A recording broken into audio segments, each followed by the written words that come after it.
តើមាននរណាម្នាក់ដែលអូនជឿជាក់ក្នុងចិត្តដែលដួងស្អាតបរិសុទ្ធពិតមិនខ្លែងខ្លាចស្ដាយទៅថ្ងៃក្រោយទើបអូនប្រគល់ស្នេហ៍ឲ្យបណ្ដោយឲ្យចិត្តបងជឿជប់ចាប់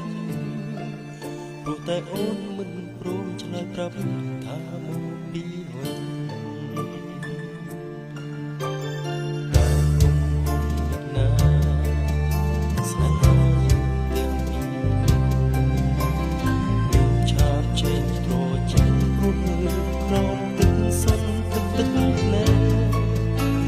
ដូចស្ទើរតែរហែកយំយេ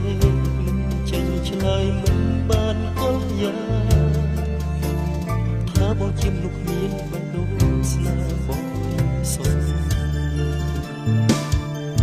សូមឲ្យអូនក្រឡេកមើលភ្នែកប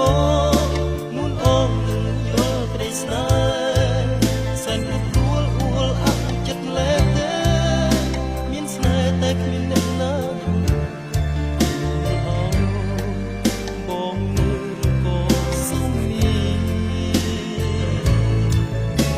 រំទឹកសូសំពិតតែមិនលឺតែឈឺរត់សានក្រៅអរ៉ា